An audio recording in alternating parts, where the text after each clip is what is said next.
allez et faites de toutes les nations des disciples, les baptisant au nom du Père, du Fils, du Saint-Esprit, et enseignez-leur à obéir à tout ce qui est prescrit. D'accord? Alors, Jésus donne cette recommandation. Et il dit aux disciples qui étaient là, il dit allez et faites de toutes les nations des disciples. D'accord? Allez et faites de toutes les nations des disciples. Alors, quand on commence, on va voir aller, c'est juste un impératif. Donc, ce n'est pas une option, c'est une obligation. C'est une obligation. Donc, le souhait de Dieu, c'est qu'on comprenne que c'est une obligation. Et il dit allez et faites de toutes les nations des disciples. Le mot nation ici, en grec, c'est ethnos. C'est dit ethnos qui est venu ethnie. D'accord? Alors, quand on parle d'ethnie, l'ethnie, c'est un langage dont on se sert pour communiquer.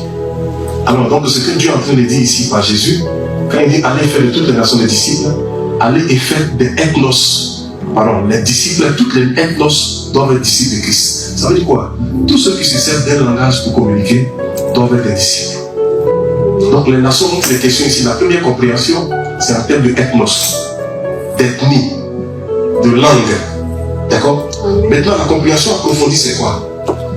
Les ethnos, tout le monde ici, à cause de ce qu'on est affilié à un groupe de travail, nous sommes des ethnos. Donc, si vous êtes médecin, le groupe de médecins dans lequel vous êtes là sont des ethnos. Parce que si moi je ne suis pas médecin, généralement vous avez un cours, vous avez un langage que celui qui n'est pas là-dedans n'est pas comprendre. D'accord? Donc, le milieu dans lequel vous êtes est considéré comme étant ethnos. D'accord? Donc, si vous êtes dans ce milieu-là, la parole de Dieu s'adresse à nous pour nous dire que nous devons faire de ce milieu-là des disciples de Christ. Nous devons pouvoir les gagner à Jésus. D'accord? Alors, donc, il dit allez et faites de toutes les nations des disciples. En d'autres termes, ce qu'on va comprendre de façon littérale, quand on dit par nation aussi, c'est tous les peuples qui sont sur la terre. D'accord? Donc, tous les pays, toutes les villes, toutes les contrées, notre travail c'est de faire de ces contrées-là des disciples de Christ. Ça veut dire quoi? Ça veut dire qu'il nous faut les gagner à Jésus. Il nous faut les gagner à Jésus. Alors, pour mon exposé ce soir, je veux nous amener à comprendre que notre église a besoin de grandir. Amen. Notre église a besoin de s'élargir. Notre église a besoin de passer à une autre phase. Amen. On va lire ensemble en Exode chapitre 3, verset 5. Vous servirez l'Éternel, votre Dieu, et il bénira vos pains et vos eaux. Et j'éloignerai la maladie du milieu de toi. Amen. Amen. Le pas encore, on va aller pas à pas. C'est quoi? Vous servirez l'Éternel. Vous servirez l'Éternel, votre Dieu, et il bénira vos eaux et vos pains. Amen. Et il fera quoi? Et il éloignera la maladie. Il éloignera la maladie du milieu de vous. Je vous donne un secret de bénédiction. Il dit, vous servirez l'Éternel votre Dieu, il bénira vos pains et vos eaux, et il éloignera la maladie du milieu de vous. Je ne sais pas si on a besoin de prêcher encore. Voici le secret de bénédiction. L'un des grands secrets de bénédiction, c'est la capacité à être un serviteur. Un serviteur dans l'église. L'un des grands secrets pour que Dieu puisse déployer sa bénédiction dans la vie de quelqu'un, c'est sa capacité à être un serviteur dans la maison. Amen. Amen. Écoutez-moi très bien. Ici, c'est le lieu dans lequel Dieu vous a planté. C'est votre plateforme, le lieu dans lequel Dieu vous a mis pour pouvoir recevoir une quelconque bénédiction et une quelconque orientation. Un jour, Jésus, il descend, il est en train d'entrer à Jérusalem. Il a une vision ouverte dans laquelle il voit un anneau qui est attaché quelque part. C'était à Bethphagée. Et il dit à ses disciples, allez détacher l'anneau. L'anneau avait un lieu, une adresse par laquelle on pouvait le localiser. D'accord? Donc Dieu a besoin de savoir que vous êtes quelque part dans un lieu dans lequel il peut vous localiser pour vous transmettre la bénédiction. Écoutez-moi, votre maison a une atmosphère qui est différente de l'atmosphère des autres. Oui, l'église de Dieu, l'église universelle de Dieu a son atmosphère qui est différente de l'église X et de l'église Y. D'accord? Qui n'a rien à voir. Donc, quand Dieu vous place ici, il y a quelque chose qu'il vous confie. Il y a une grâce à vous transmettre, mais il y a aussi, il veut que vous soyez un agent de développement pour que son église puisse aller de l'avant. Il n'y a rien de tel de pouvoir être quelqu'un sur qui Dieu compte pour pouvoir élargir son œuvre. Et il dit en Exode par Moïse, il dit, vous servirez l'Éternel votre Dieu, et il bénira vos pains et vos eaux, et il éloignera la maladie du milieu de vous. Donc si quelqu'un veut voir son pain, son eau être bénie, et la maladie s'éloigne de sa maison, la condition qu'il a, c'est de chercher à être un serviteur de Dieu, d'accord? C'est ce qui va provoquer la bénédiction de Dieu. Il ne parle pas de prière d'abord. Il parle de capacité à disposer son cœur pour être l'élément sur lequel Dieu peut compter. Vous servirez l'Éternel. Vous vous engagerez pour l'Éternel et il bénira vos eaux, il bénira votre Père. Voulez-vous être béni dans ce pays? Voulez-vous recevoir la grâce qui émane de Dieu? Je vous donne un conseil. Il faut maintenant se muer en serviteur de Dieu. Il faut chercher à être serviteur de Dieu. Il faut croire, il faut savoir qu'il faut servir l'Éternel. Il faut servir Dieu. Et mon coup que je donne aujourd'hui, je parle du service de Dieu. Comment on peut être des serviteurs de Dieu? Comment on peut travailler pour que Dieu soit le jour au travers de nous? Comment on peut être des instruments par lesquels notre église peut aller de l'avant? Quand quelqu'un a compris qu'il faut servir Dieu, d'accord? Il travaille comme une fourmi et il mange comme un éléphant. Mais quand quelqu'un n'a pas compris, tu peux faire tous tes efforts, tu vas travailler comme un éléphant et tu vas avoir la récompense d'une fourmi. Écoutez-moi très bien. Travailler pour Dieu, c'est la chose la plus noble. Faire de toutes les nations des disciples, gagner pour Jésus. Donc notre souhait premier que le Seigneur nous donne, c'est notre capacité à faire de toutes les nations des disciples. Un disciple, c'est quelqu'un qui suit un maître, qui est capable, n'est-ce pas, d'assimiler tout le coup qu'on lui donne, qui est capable de se ranger, de suivre un idéal de vie qu'on lui a transmis. Alléluia. Alors écoutez, le travail qu'on a à faire, c'est de faire les disciples. C'est ce que Jésus nous a laissé. Donc les deux vont ensemble. Qu'est-ce que servir Dieu? Servir Dieu, c'est notre capacité à gagner des âmes pour Jésus. Parce que c'est le travail ultime pour lequel Jésus est venu. Jésus est venu pour que les âmes soient gagnées. Et donc il laisse la commission à ses disciples pour dire le grand travail que vous devez faire. Au-delà de prier pour les malades, au-delà de chasser les démons, vous devez être capable de gagner les gens. Alors, servir Dieu, c'est comme un arbre. L'arbre, il y a le tronc, il y a les branches et puis le feuillage. Le tronc principal, c'est la capacité à gagner les gens à Jésus. Oui. Donc quand on parle de service de Dieu, le premier visage qu'on peut voir, c'est le tronc, la capacité à gagner les gens. Les autres sont les dérivés, un service d'accueil, être dans l'intercession. Ça c'est les dérivés, c'est les branches avec le feuilles. Mais le tronc, c'est la capacité à gagner les gens à Jésus. Alors nous sommes là pour pouvoir gagner les gens à Jésus. Et vous devez comprendre que la Bible est universelle. C'est la même Bible qu'on utilise en Afrique. L'Afrique a beaucoup de réalités. C'est vrai que vous allez dire l'Europe a des réalités élargies, mais l'Afrique a beaucoup de réalités aussi. Mais les gens arrivent à servir Dieu. Ça veut dire quoi? On a quelque chose d'universel, on a quelque chose de commun. C'est la Bible. C'est Jésus qu'on a en commun. Et c'est la même Bible qui dit allez faire de toutes les nations des disciples.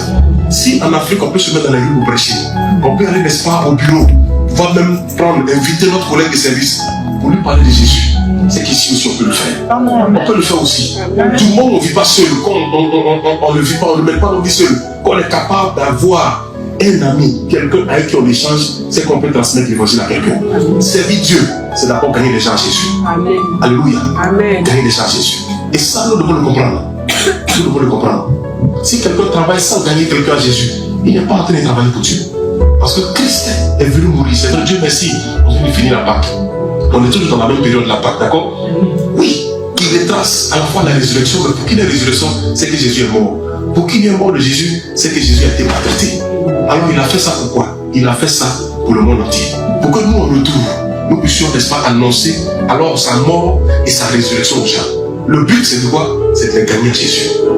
Mais alors, si nous, on ne se dispose pas, qui va le faire? J'ai un message pour ça. Une fois Jésus rentre, il est en train d'entrer à Jérusalem.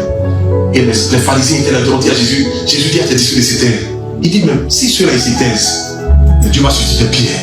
Ça veut dire quoi? S'ils n'ont pas fait preuve de fermeté, à cause de vos menaces, s'ils se taisent, Dieu va susciter Pierre. Les pierres sont les hommes qui seront fermes, plus fermes que ceux qui sont là. Parce que la pierre, c'est une matière qui est ferme. D'accord, Dieu va susciter des cœurs, des hommes fermes, qui savent avancer, malgré tout, malgré les pensées mauvaises, qui comprennent que pour Jésus, je suis prêt à me sacrifier. Je suis prêt à me donner à fond. Je suis prêt à travailler. Mais à partir de mon église pour Jésus, je suis prêt à me donner à fond. Et je prie ce soir que Dieu suscite des missionnaires, des hommes, des frères qui comprennent qu'il faut travailler pour Dieu. Il faut travailler pour Dieu. Donc, il y a quelque chose. La promotion que tu cherches au travail, est-ce que tu sais qu'elle est rattachée à ton service dans l'église? Amen. Amen. Oui. L'expansion que tu veux dans la vie de tous les jours, elle est rattachée à ton travail à l'église. Ce que tu es en train de rechercher dehors est rattaché à ton expansion. Si Dieu voit son intérêt en toi, il sera prêt à lever le doigt pour toi. Amen. Si Dieu voit que ton cœur bat pour lui, ton cœur bat pour ton église, ton cœur bat pour l'expansion de ta communauté, Dieu sera prêt à lever le doigt pour toi. Mais quand il regarde, il voit qu'il n'y a aucun intérêt, que l'église avance, que l'église diminue, ça te dit viens. Il sent sens que c'est pas un homme qui va venir faire long feu. Oui, que tu sois une femme que Dieu peut saisir, que tu sois un homme que Dieu peut prendre, que tu sois quelqu'un que Dieu peut saisir. Il n'y a rien de tel d'être un instrument entre les mains de Dieu. Il n'y a rien de tel. Je vous dis la vérité, mesdames et messieurs. Il n'y a rien de tel de pouvoir être quelqu'un que Dieu peut saisir, être un agent de développement de son église. Ne regarde pas une autre communauté. Regarde à la communauté dans laquelle Dieu t'a placé. Et comprends que tu dois être un instrument que Dieu doit utiliser. Vous servirez l'Éternel. Il bénira vos os et vos pains. Voulez-vous avoir le secret de la bénédiction? C'est la capacité à servir Dieu. À servir Dieu. Dieu vous a placé dans l'église, vous devez le servir. Vous me comprenez? Vous devez le servir. Nous sommes en Afrique, il y a tellement de réalités.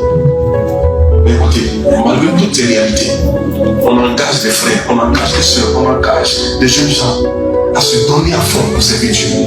À se donner à fond. Travailler pour que les églises puissent s'élargir. Travailler pour que Dieu puisse gagner des hommes. N'est-il pas écrit, il y a de la joie dans le ciel pour une âme qui se convertit à Jésus, qui se donne à Jésus. Mais pensez un peu l'instrument par lequel Dieu passe. Si vous êtes un homme qui crée la joie au ciel, Dieu aussi va créer la joie dans votre environnement. Il va créer la joie autour de vous. Je dis, il va créer la joie autour de vous. Alors je préfère être l'instrument que Dieu utilise pour créer la joie. Pour créer la joie. J'ai envie de voir des hommes, n'est-ce pas, des frères et des sœurs, s'organiser après, se mettre ensemble, sortir, se mettre quelque part dans la rue, sortir, essayer de voir des collègues de service, organiser, n'est-ce pas, des petits agapés dans le but de gagner les gens à Jésus, payer des baffles qu'on recharge, aller dans les rues, parler de Jésus aux gens, distribuer les prospectus, les gens qui vont disposer de l'argent, payer les prospectus, organiser des séances dans le but de gagner les gens à Jésus, organiser pour que vos collègues de service soient gagnés à Jésus. Ils ont le cœur. Écoutez, mais Dieu a leur cœur entre sa main. Donc écoutez, Dieu est passé par nous pour pouvoir les toucher. Mais si on est assis, comment les hommes seront gagnés à Jésus? Si l'église est assise, comment on pourra gagner à Jésus? Si nous ne faisons aucun mouvement, comment l'église pourra progresser? Comment l'église pourra grandir? Maintenant écoutez, je vous file la révélation. Pour que vous compreniez que le souhait de Dieu, c'est que votre église grandisse. Allons à Luc le chapitre 14, j'appelle ce témoin. Et le maître dit au serviteur. Et le maître dit au serviteur. Va dans les chemins et le long des haies. Et ceux que tu trouveras, contrains-les d'entrer afin que ma maison soit remplie. Afin qu'elle soit comment? Remplie. Afin qu'elle soit comment? Remplie. Allons ensemble comme la chorale Sacré-Cœur de l'église universelle de Stein à Paris. Allons ensemble, one, two, three. Afin que ma maison soit comment? Remplie. Afin que ma maison soit comment? Remplie. Alors écoutez, cette histoire-là, c'est l'histoire que Jésus raconte. Il y avait un homme qui a organisé un souper. Il a demandé aux gens de venir manger, il a envoyé des invitations aux gens. Le premier à qui il a invité, le premier lui dit, j'ai payé un champ. La nuit là, je dois aller voir le champ. Je vous rappelle qu'en leur temps, il n'y avait pas d'électricité. Mais comment quelqu'un, il n'y a pas d'électricité, comment il peut aller voir un champ la nuit là? Le deuxième dit, je viens de me marier. Je ne peux pas venir. Généralement, quand les gens finissent de se marier, les semaines qui suivent, tout le monde, ils sont à l'affût d'une cérémonie où ils vont aller se présenter un peu tout ça. Et le gars en question dit, je ne veux pas venir parce que je viens de me marier. Il y a eu un troisième encore qui s'est excusé.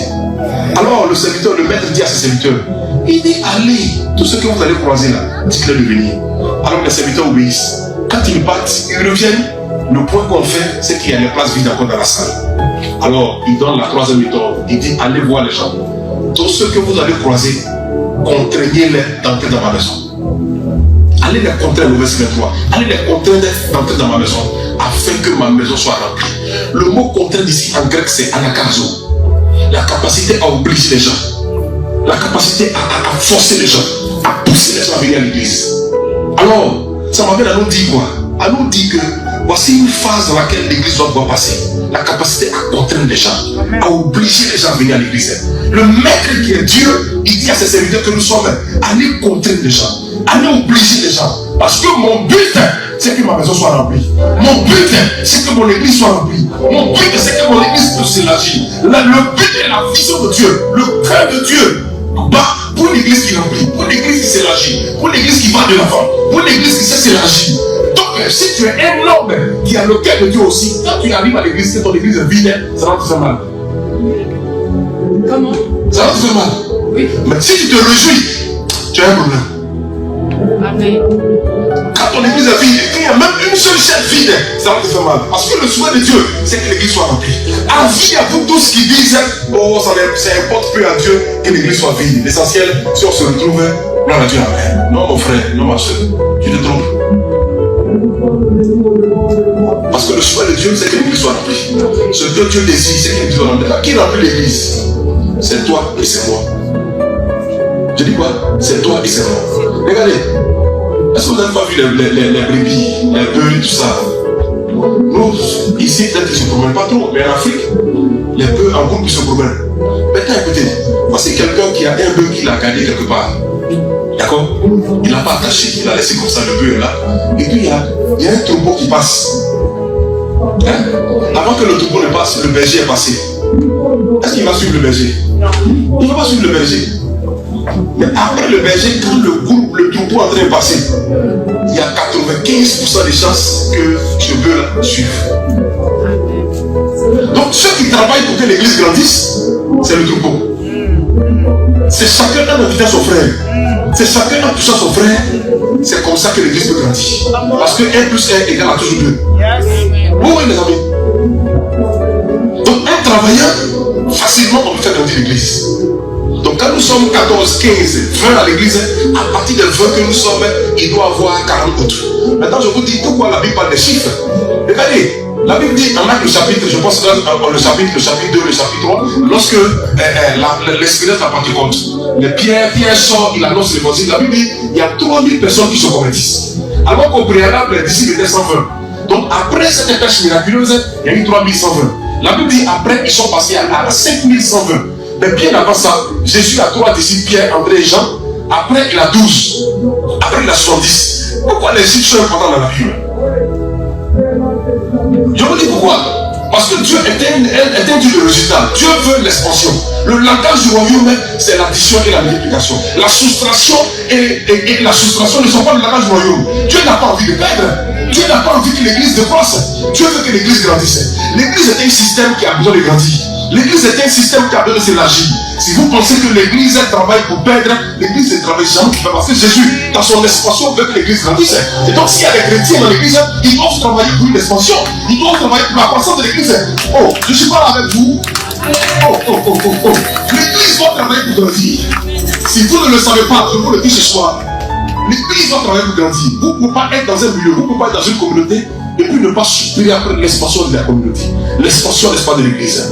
Ce que Dieu veut, c'est que l'église puisse grandir. Amen. C'est que l'église grandisse. L'église est de Dieu. Et Dieu merci. Regardez votre nom. Il est tellement apostolique et prophétique. C'est l'église de Dieu, l'église universelle de Dieu. Et l'église est pourquoi? L'église pourquoi? L'église pourquoi? Peut-être vous êtes assis sur tous les dimanches, mais vous ne vous rappelez pas. Ça a été mis là pour vous rappeler. C'est votre tableau de condamnation qui est là. Pour vous rappeler chaque fois.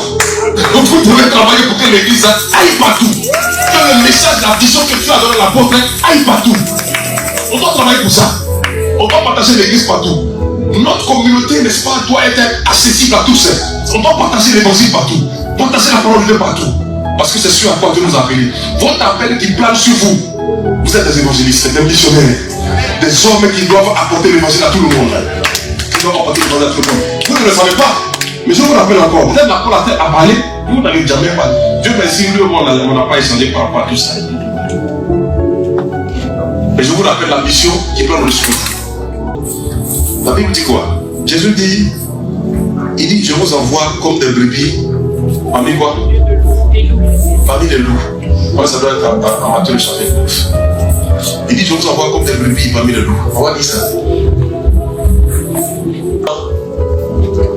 Comme des brebis au milieu des loups. Je vous envoie comme des brebis au milieu des loups. Soyez comment? Soyez donc prudents comme les serpents. Et simples comme les colombe. Amen. Souvent Jésus aussi, il nous a mis dans les problèmes. Il dit, je vous envoie comme des brebis au milieu des loups. Tout en sachant qu'un loup se nourrit d'une brebis. Et il dit, il nous envoie comme des brebis parmi les loups. Chaque fois que je passe par là, je me dis, Jésus n'a pas bien fait. C'est comme souvent, lisez un peu la parole de Dieu, vous allez voir, Jésus ressuscite. Et puis qu'est-ce qui se passe? Il s'est montré à qui? Aux disciples. Quand j'ai vu ça, j'ai dit, mais tiens, voilà, il était montré à tout le monde. C'est pas ça? Après, tu viens, tu sors, il dit, je vous ai dit, vous là. Et tu sais, le temple en 3 jours, je le construis. Me voici, Jésus ressuscité. Il se montre aux 12 et au groupe qui était là, il dit, bon, vous là, allez dire aux gens que Jésus ressuscite. Ça, c'est ce qu'on appelle la sagesse infiniment variée de Dieu. Il y a des choses qui relèvent de la souveraineté de Dieu. Alors, il dit, je vous envoie comme des brebis parmi les loups. Soyez comment? Prudents. Comme quoi? Comme le serpent. Soyez prudents comme le serpent. Bon, voici 2 choses. Non seulement nous avoir comme les brebis parmi les loups, et puis tu nous dis d'être comme le serpent. Qui est le serpent ici? Personne. Parce que généralement, quand quelqu'un veut se donner même une image d'un animal, il dit je suis l'aigle, je suis un lion. Mais pas quelqu'un qui dit je suis un serpent. Jamais. Alors, donc, je vais défier un peu ma théologie ce soir. Et puis, juste après, peut-être tu auras envie d'être comme le serpent. Il dit soyez comme, nous avons comme des brebis. Brebis en Afrique, c'est ce qu'on appelle le mouton. Tu vois, quand on est sur quelqu'un, tu es comme un mouton, toi là. Mon cher, ça veut dire qu'il faut tomber. Parce que le mouton, si tu es en Afrique, les voies souvent traversent les villages, de certaines régions. Et pendant que tu es en plein, tu es en train de partir, le mouton, pendant qu'il est en train de traverser la voie, c'est quand il te voit venir, quand il s'engage. Et tout d'un coup, il est au milieu, tu le vois qui se retrouve. Donc, l'autre voie que tu voulais prendre là, c'est là-bas, lui, ça va. Et tu vois, tu t'assois, tu dis, qui a? Non, si on a insulté comme un mouton, c'est qu'on t'a mal insulté. Et Jésus dit, je vous envoie comme des moutons parmi les loups. Attends, mon cher, tu nous vois comme mouton, ça ne suffit pas. Tu nous envoies aussi parmi les loups. Ça ne suffit pas encore de dire que nous soyons comme un serpent. Et ça, je vous explique. Un mouton en termes de leadership, Dieu voit le mouton comme celui qui suit. Donc il y a là le suivre. Un bouc, il suit difficilement. Le mouton, il suit. Donc Dieu voit le mouton comme un élément dans l'église qui a là le suivre. Donc la qualité de mouton parle aussi, n'est-ce pas, pour la disciple. Oh oui. Parce que le disciple, il a là le suivre. Et le disciple transporte la loyauté, l'intégrité, la capacité à suivre. D'accord? À rester intègre, à rester à suivre, à rester loyal. Et donc quand Jésus dit, je vous envoie comme des moutons, on va étudier ça d'abord. Donc il veut qu'on ait l'art de suivre, la capacité à suivre, donc d'être des disciples. Mais donc on va parler des disciples là, sans parler d'un maître qu'il faut suivre. C'est pour ça l'idéal de quelqu'un qui est à l'église, il doit être capable de suivre son pasteur, son leader. Et vous devez savoir que votre leader, votre pasteur ici, qui est votre berger, d'accord? C'est le pasteur Victor, qui doit être le meilleur pasteur pour vous, le meilleur prédicateur pour vous. Moi-même, je suis là, je ne prête pas mieux que lui. Dans votre esprit, il doit être le meilleur. Mais aujourd'hui, avec la prolifération de Facebook, des messages partout, il doit être le meilleur pour vous. Et ça fait de nous des disciples. Ça fait des disciples. Moi, je suis membre d'une communauté. Mon pasteur, il s'appelle le Reverend Yepé Marius. C'est mon pasteur, c'est mon meilleur pasteur. C'est mon meilleur leader. Tout ce que vous voulez. D'accord? Et ça, l'église doit être consciente de ça. Ça fait, quand vous comprenez ça, ça fait de votre église une église qui a bonne santé. Qui n'a pas qu'à diarrhée. Parce que quand j'ai ici, j'ai de la pensée, la prophétie, ça crée une diarrhée en vous. Diarrhée spirituelle. Diarrhée prophétique. Diarrhée apostolique. Oh, oui. Et ça, il y a des choses que vous devez comprendre. Alléluia. Donc, il dit, je vous envoie comme des moutons. Soyez comment? Il dit parmi les loups. Écoutez, nous sommes dans un système aujourd'hui. Le système dans lequel Dieu nous a envoyés, c'est ce qu'on appelle les loups. Le monde dans lequel nous sommes, c'est un monde de loups. Où facilement l'église peut être dévorée. L'église peut être tuée. Donc nous sommes quelque part envoyés comme des missionnaires vers un territoire hostile. Tout en sachant qu'on nous envoie à l'abattoir. Jésus nous a envoyé à l'abattoir. Il y a un endroit qui veut notre mort, qui veut notre destruction. C'est pour cela que vous ne soyez pas étonnés qu'il y ait plusieurs conflits contre l'église, qu'il y ait plusieurs batailles contre l'église. Dans le temps, les chrétiens ont été tués au maximum. Aujourd'hui, avec le développement, c'est vrai qu'on va dire que ça a atténué, mais c'est d'une autre façon, ça travaille d'une autre façon, où l'église est empêchée, où l'église est bloquée, où même quand les gens refusent de faire le financement aux églises, les lois sont votées dans le but de resserrer l'église. Beaucoup de choses sont faites. Beaucoup de choses sont faites. D'autres n'ont pas envie de reconnaître les églises. Les lois sont votées. Aujourd'hui, on ne peut pas que l'église puisse faire monter un peu son niveau de son. Il faudrait que l'église soit dans un cadre qui est sonorisé, qui n'arrive pas à s'exprimer. Même quand les gens sortent, il y a des points comme ça, quand les gens sortent, on est dit que l'église s'exprime. Mais d'autres sont pour s'exprimer. Quelqu'un peut venir jouer de la musique dans la rue. Mais quand il s'agit de prêcher les bonnes, non, il fait de la nuisance sonore. Et plein de choses sont faites. Nous sommes des brebis parmi les loups. Amen. Et alors, quel comportement, quel caractère on doit avoir? Je dresse le tableau. Le deuxième tableau que je dresse, on doit être comme le serpent. Comment était le serpent? Le serpent, quand il a été créé, au préalable, le serpent, il rampait pas. C'est comme il avait des pattes. C'est après la malédiction que Dieu a fait qu'il a commencé à ramper. Quand il a fait le forfait avec la dame Ève, d'accord? Dieu dit désormais tu vas ramper. D'accord? Et quoi? Il y aura inimitié entre la postérité et celle des hommes. Donc ça veut dire quoi? Entre nous et les hommes, il y a toujours parole. Mais tout en sachant que sur la terre appartient aux hommes. Les hommes sont plus nombreux. Donc le serpent, il est dans un territoire où les gens se savent le tuer. C'est comme nous aussi, des brebis parmi les loups. Un territoire où on sait le tuer. Il fait des tableaux. Vous suivez un peu? Alors pourquoi, je vous dis pourquoi Jésus dit soyons comme le serpent. Parce que notre vie est semblable, le mouton parmi les loups est semblable aussi au serpent parmi les hommes. Donc si l'homme croise le serpent, il le tue. D'accord? Oui. Si le serpent aussi voit l'homme, il pique. Donc il y a un balance entre le serpent et les hommes. Et lui qui a l'avantage, c'est les hommes. Les hommes ont des avantages que l'homme. Parce que l'homme sera plus nombreux, encore plus nombreux que les serpents. C'est son territoire. Et donc le serpent qui vient dans ce territoire qui est dominé par les hommes, il est comme la brebis parmi les loups. Alors Dieu nous dit d'être comme le serpent. Mais pourquoi Jésus dit que nous soyons comme le serpent?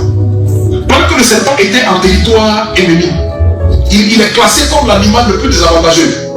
Parce que ces pattes ont été enlevées. Un, de deux, ces dents-là, Dieu a laissé seulement que 2 dents. Oui, que 2 dents. Et pour finir, lui doit se cacher.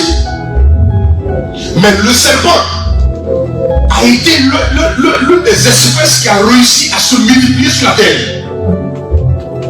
Le serpent a été l'une des espèces qui a réussi à s'élargir, qui a réussi à se multiplier. Je vous parle. Est-ce que vous savez qu'il y a l'île au serpent? Vous savez pas ça? Il y a l'île au serpent. C'est un endroit où c'est des serpents seulement. Aucun oiseau ne peut se poser là-bas. Mais le serpent classé comme un animal désavantagé, qui ne veut pas se multiplier, qui est placé en territoire ennemi, arrive à se multiplier. Mais comment il a fait pour arriver à se multiplier? Le serpent, il est dans tous les milieux. Est-ce que vous savez qu'il y a un serpent dans l'eau? Hein? Oui, il y a serpent dans l'eau. Il y a serpent dans le désert. Et ici, on a moins de sang de voir un lion apparaître ici. Mais on a plus de sang de voir un serpent se promener quelque part ici. Comment le serpent a pu infiltrer le milieu? Je vous fais un coup. Je me demande si le temps pourra suffire. Et des frères chrétiens, très intelligents, pourquoi on réfléchit sur la vie de l'église d'ici les 15 prochaines années? Pourquoi on est table à part la parole de Dieu? On table sur un point important. N'est-ce pas? Comment faire pour influencer? Mais alors, écoutez, il y a une révélation que Jésus nous a donnée. Il dit nous sommes comme le serpent. Comment le serpent, pendant qu'il est dans ce territoire ennemi, il arrive à se multiplier, il arrive à influencer, il arrive à s'élargir, il arrive à s'étendre? Comment? Le serpent grimpe. Je disais, il y a le serpent dans le désert. Il y a même des serpents dans le désert qu'on appelle le taillement du désert. Son seul venin, une coupe de son venin, dans 100 litres d'eau, on donne à un homme pour mourir, pour voir, il meurt. Le serpent s'est développé. Il n'avait pas d'atout.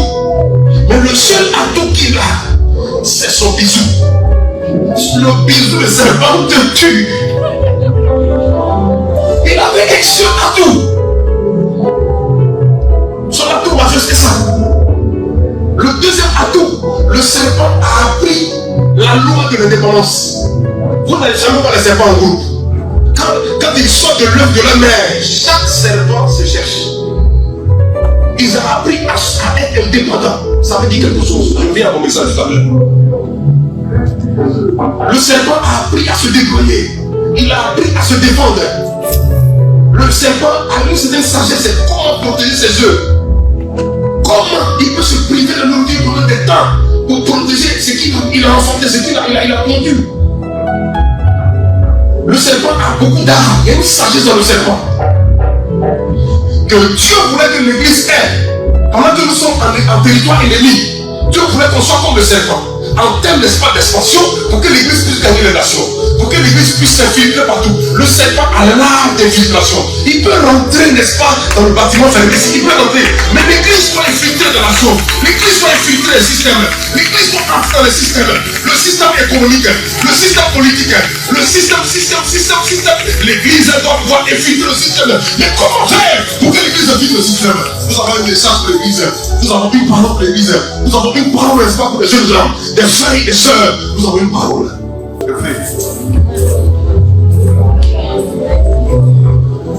Le souhait de Dieu, c'est que l'église puisse s'élargir. Quand je suis devenu chrétien à l'âge de 14-15 ans, souvent je dis que Jésus a pris ma jeunesse. Et à moins de 20 ans, je suis devenu pasteur. Et en Afrique, vous laissez tout. Avec la petite intelligence que Dieu nous avait donnée, on a laissé nos études et puis on s'est engagé pour servir Dieu. Et tel que le caractère missionnaire m'a intéressé, comment faire pour aller ouvrir les églises partout, pour gagner des gens à Jésus. On a vu la grâce de Dieu se manifester tel tôt au travers de nous. On a vu la main de Dieu se manifester. Des signes extraordinaires. J'ai vu, je ne vous mens pas, j'ai vu la grâce de Dieu se manifester. J'ai vu l'onction se déployer tel qu'il faut. J'ai vu la puissance de Dieu là le monde. Je me suis assis, j'ai réfléchi et dit Seigneur, je sens qu'il y a un fardeau dans mon cœur. Travailler de sorte que les églises puissent s'élargir. Travailler de sorte que les églises puissent grandir. On est des églises à forte capacité. Mais écoutez, puisque nous sommes en France, vous savez, vous, ici en France, il y a eu des révolutionnaires qui ont influencé la France. Je parle, n'est-ce pas, de Montesquieu, je parle de Diderot, qui étaient, n'est-ce pas, des hommes, excusez-moi, je ne vous en parle à l'école, excusez-moi, hein, d'accord? Voilà. Mais écoutez, ce sont des gens qui ont influencé, n'est-ce pas, la Révolution française. Oui. Qui ont influencé la Révolution. Et dans leur influence de la Révolution, n'est-ce pas, ce qu'ils promettent, c'est de faire de sorte que l'État gère tout. L'État gère tout. Et donc ici, on a la laïcité à niveau zéro. Par contre, il y a John Locke qui a fait la Révolution britannique. Lui, il a fait de sorte que la religion soit au centre, n'est-ce pas, de l'État. Et donc, leur laïcité, c'est une laïcité à niveau plus 1. Du coup, la religion s'intéresse à tout ce qui est étatique. Ici, c'est l'État qui gère tout. C'est pour ça que vous, ici en France, c'est l'État qui fait tout. L'État est riche, les individus sont pas riches. Tout est centré au niveau de l'État. Même quand vous êtes un chômeur, il y a un système qui est mis en place pour que l'État vous paye. Il y a un système qui est comme ça. Moi, je sais pas. Donc, tout gère comme ça. D'accord? Et ici, la comparaison, les pays anglophones, les pays anglo-saxons, dans leur développement, à cause des révolutionnaires, la révolution de John Locke, qui a établi un certain nombre de choses, les gens, dans leur pensée, ils pensent grand. Ils pensent grand. Ils pensent grand. Par contre, la France n'est pas dans ce niveau de développement, de grandeur. C'est pour cela que les maisons sont petites, les petites chambres, les petits trucs, les voitures sont petites, hein? Même la nourriture est petite. Hein? Bon, McDo, c'est petit comme ça, petit. On dit Burger King, grand. Tu penses que c'est petit comme ça, petit, le burger, mais c'est petit. Mais allez dans les pays anglo-saxons, les pays à l'Amérique, tout ce qu'ils font, c'est grand. GMC, voiture large, leurs bâtiments sont grands, ils construisent de grosses maisons. Tout ce qu'ils font, c'est grand. La nourriture, hein? Tout est grand. Tout ce qu'ils font, c'est grand. Et de sorte que dans l'affaire de Dieu aussi, là, la francophonie fait des petites choses, petites églises, petites capacités, petites choses. Les églises sont petites, mais les pays anglophones, ils travaillent dans le grand. Les églises sont grandes, les bâtiments sont grands. Ce qu'ils font, c'est grand. Ça, écoutez-moi, monsieur. Écoutez-moi. Et je pense que cette loi-là, nous, les fils de Dieu, suscités, n'est-ce pas, dans ce 21e siècle-là, on doit avoir un esprit très élevé. Mais un esprit public, comprendre que ce que Dieu fait, le travail de Dieu, c'est un travail d'expansion. C'est un travail de grandeur. Je vous disais tout à l'heure que le langage du royaume, c'est un langage qui est pour l'addition et la multiplication. Non pas pour la soustraction et quoi, la division. Et la soustraction et la division, d'accord? Oui. Donc il faut avoir une expansion. Si vous avez compris ça, je vous assure qu'on a compris Dieu. Parce que Dieu, dans son approche, il veut l'expansion. Même dans notre intimité avec lui. Je dis ça pour qu'on puisse comprendre un peu Dieu. Dans notre intimité avec lui. Quand tu as prié 1 heure, il ne faut pas dire que Dieu est super. Le prochain, Dieu t'attend au prochain niveau. Il t'attend aux 2 heures. Quand tu as fait 2 heures, il t'attend à 3 heures. Quand tu as fait 3 heures, il t'attend à 4 heures. Parce que Dieu, dans son expression, il a envie d'aller de l'avant. Il a envie de progresser. Vous ne pourrez jamais réduire ça à Dieu. C'est comme vous dites à un lion, n'est-ce pas, de violer. Il ne peut pas se voir dans sa nature. Jamais, mes amis. Donc, dans la nature de Dieu, il y a l'expansion. Donc, quand Dieu attire quelqu'un à lui, il veut que la personne s'assimile à sa pensée. C'est pour ça que la Bible dit à Amos 3, verset 3, deux hommes peuvent-ils marcher ensemble sans être convenus au préalable. Il faut connaître Dieu, le Dieu auquel tu connais. Donc, si l'église veut se mettre, n'est-ce pas, mettre les pieds dans le pont, n'est-ce pas, de l'expansion, il faudrait qu'on comprenne le Dieu auquel on le connaît. Il faudrait qu'on sache qui est Dieu, le Dieu à qui on marche. Il faudrait qu'on puisse le connaître. Si on le connaît, on pourra mieux le servir. Mais si on ne le connaît pas, on ne pourra pas mieux le servir. On ne pourra pas. Vous pensez que vous connaissez Dieu? Vous connaissez Jésus? Hein? Est-ce que vous pensez que vous le connaissez? Vous le pensez? Mais il y a quelque chose de là. Oui. Aucun verbe ne pouvait être ce qui est clair. Il n'est plus rien que le vêtement même que vous portez. Plus rien que le sang qui circule dans vos veines. Jean a eu une révélation extraordinaire. Il dit, j'ai vu un homme qui était assis sur un cheval. Son visage était comme le soleil lorsqu'il brille dans toute sa force. Ses yeux étaient comme deux colonnes de feu. De sa bouche sortait une épée flamboyante. Ses genoux étaient comme de l'airain poli. Il était monté sur un cheval fort grand. Et sur sa cuisse était écrit un nom, Seigneur des Seigneurs, Roi des Rois. Puissant, il est fort. Dieu ne lui dit pas avec quelqu'un. Il règne. Et c'est ce Dieu-là qui a besoin qu'on puisse s'assimiler à lui et travailler dans un esprit de grandeur. Comprenons aujourd'hui que Dieu est un Dieu, n'est-ce pas, qui travaille dans la grandeur. Dieu travaille dans un esprit élevé. Si tu as compris ça, même dans ce que tu fais dehors, tu vas voir qu'il y a un esprit excellent qui va t'accompagner. Il y a un esprit d'organisation qui va t'accompagner. Parce que Dieu n'aime pas la médiocrité. Dieu n'aime pas la médiocrité. Tu vas comprendre qu'il y a quelque chose là-dedans. Les gens ne pourront pas te comprendre. Il y a une substance qui va couler en toi. Il y a quelque chose qui va couler en toi. Tu vas te rendre différent. Parce que tu as compris ces notions. C'est ça que je dis. Ce que je suis en train de dire, c'est un peu, je veux dire, comme des introductions. Pour préparer votre cœur à comprendre. Dans quel est l'enjeu de tout ça?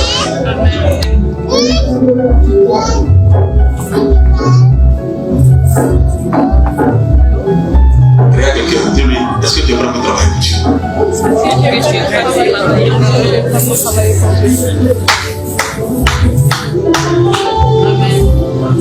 Oui, c'est Dieu. Est-ce que tu es prêt?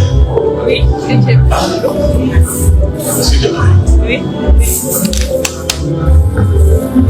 Et c'est pour cela, écoutez, Jésus ressuscite en Luc le chapitre 24, verset 44 ou verset 45.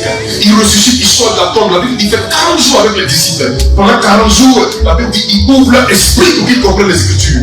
Ça, c'est le coup biblique le plus intensif que Jésus a fait. 40 jours avec les gens. Il avait donné 3 ans, 6 mois avec eux. Écoutez, il a pris, n'est-ce pas, le rassemblement de ces 3 ans, 6 mois de formation qu'il leur a donné. Il a condensé ça en 40 jours. Il a étiré leur esprit. C'est pour ça que le mot, n'est-ce pas, qui marche avec Jésus a ouvert leur esprit. Ça marche avec une idée de quelque chose, une matière qui est élastique.